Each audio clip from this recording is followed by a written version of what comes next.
There goes teacher the teacher. Hey everybody, welcome to another episode of TeeJer the Teacher. And today, we will talk about the importance of keeping our environment clean, okay? See here at the beach, one thing about the beach and our waters is we always suffer from oil spills. Oil spills are a major reason why we have climate change, a lot of animals disappearing off of the face of the earth. Let's get into our book read and learn some more. Oil, written by Jonah Winter, illustrated by Jeanette Winter.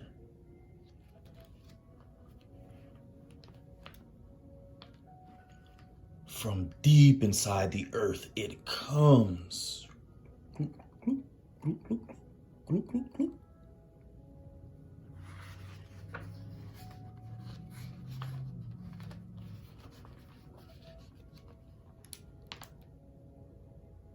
Hot and black, black and hot, up through the ground of the far, far north, pumped by machines all day long, all night long, day after day, year after year, pumped by machines designed and run by humans all day long, all night long. Oil.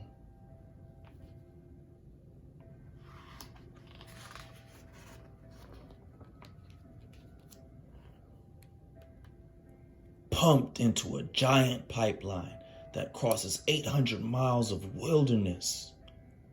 Oil flowing mile after mile.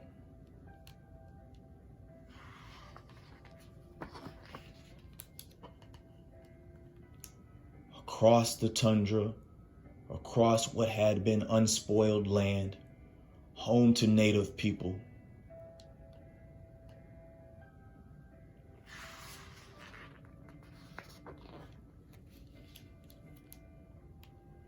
And thousands of caribou, oil flowing onward to a port on the ocean.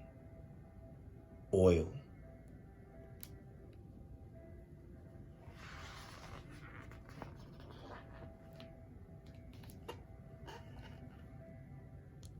Pumped onto enormous ships to be transported farther still.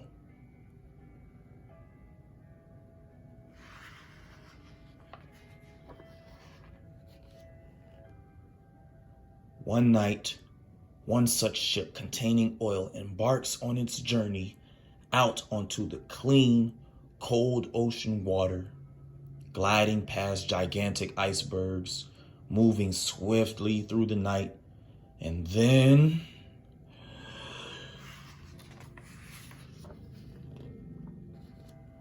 clang, crack, the ship runs aground onto a reef beneath the surface of the ocean.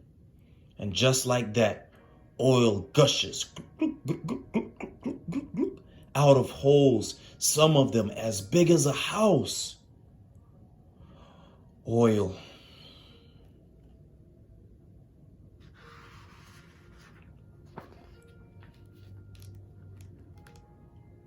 Through the seas.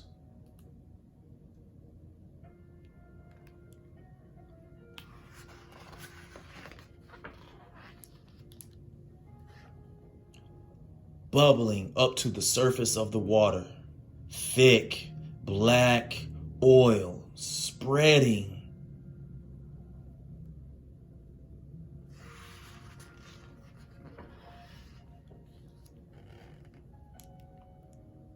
Till black waves fall with a thud onto rocky beaches. Rocks that had been clean for millions of years are now black and glistening with oil. But some of the rocks aren't rocks at all.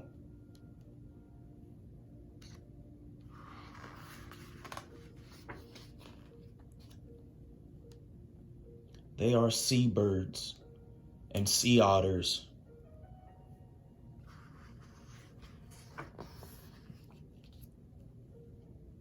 Thousands of them dead and dying There are some people who try to help.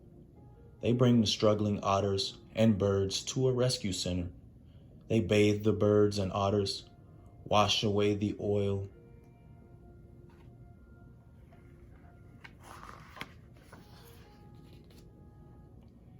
But most of the animals die, and the oil keeps spreading.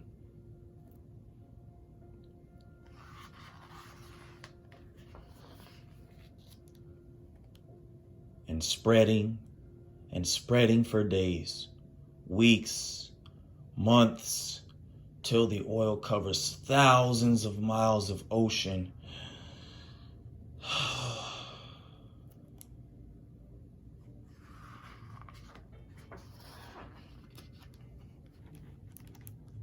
Covering the sea.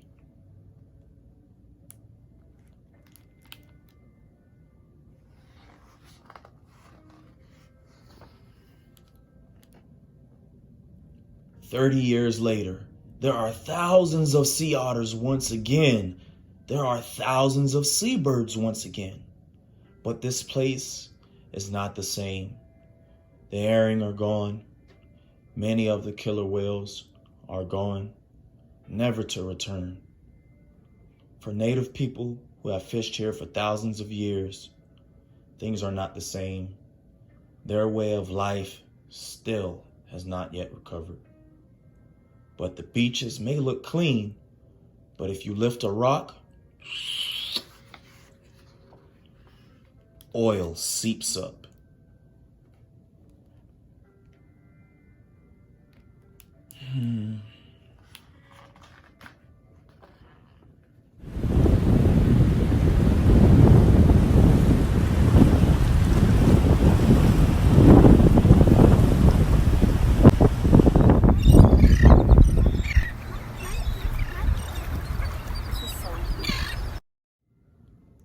For further details, here's the author's note. I'm going to read to you guys now. Listen clearly. Pay attention. This is a true story that took place in Alaska. In 1977, the Trans-Alaska Pipeline System was completed. An 800-mile pipeline originating on Prudhoe Bay and crossing over what had been pristine land occupied by native Alaskans for centuries and home to many different animals. The pipeline was designed to transport the oil from Prudhoe Bay to the harbor of Valdez on Prince William Sound, where it could be transported on ships. On March 24th, 1989, a ship full of oil called the Exxon Valdez ran aground in Prince William Sound on Blythe Reef at 12:04 a.m., causing what at the time was the largest oil spill in U.S. waters. 11 million gallons of oil ultimately spilled from the ship onto the ocean. The oil spill covered an area of 11,000 square miles and washed up on 1,300 miles of shoreline. 1,300. There is no exact count on how many animals died as a result of the spill. However, 36,000 dead seabirds were recovered, though it is thought that somewhere between 350,000 and 390,000 seabirds died. Nearly 1,000 sea otters were recovered. Most of the recovered living otters died soon after being rescued. There is no telling how many more thousands died, though. All the eagles that had lived in this area were killed, and 151 of them were found. All in all, 90 different bird species suffered deaths due to the oil spill, including murres, kittiwakes, shearwaters, puffins, cormorants, loons, petrels, sandpipers, auklets, and peregrine falcons. One pod of killer whales living in Prince William Sound lost 15 of its 22 members, and there have been no calves born since the oil spill, meaning that this pod will someday disappear. Gray whales, sea lions, seals, all suffered injury and death from the oil. There is no estimate on how many fish died, probably in the millions. But the herring that had been plentiful in this area were completely wiped out. Exxon, the oil company, was in charge of the cleanup. They only cleaned up approximately 14% of the oil, even though they spent $2.5 billion on the cleanup and hired more than 10,000 workers to do the cleaning and spent several months on it. The problem was, and the problem still is, that you cannot effectively clean up a spill that big. The only way this cleanup could have been improved is if there had been an effective plan for cleanup in place or adequate equipment and know-how for dealing with such catastrophe. Alas, there was no plan, very little equipment, and hardly any know-how. No one had much of a clue what to do. Not Exxon, not the Coast Guard, not the Fish and Wildlife Service of the U.S. government, not the people who ran the state of Alaska. They argued with one another. They wasted time. It was often not clear who was in charge. The animal rescue people were ultimately blocked by both Exxon and the U.S. government from rescuing any more animals. The more animals they rescued, the worse that made the spill look.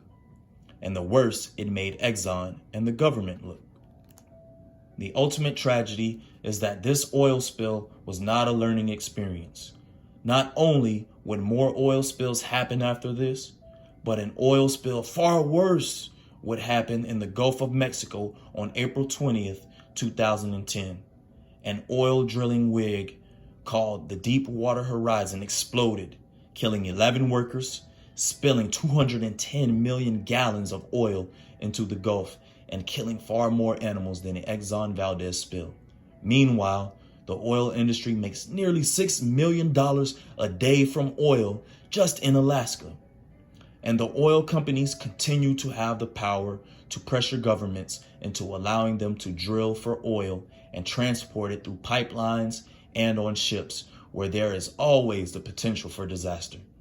Most humans depend on oil to fuel our cars and airplanes, to fuel our factories, and to heat our homes.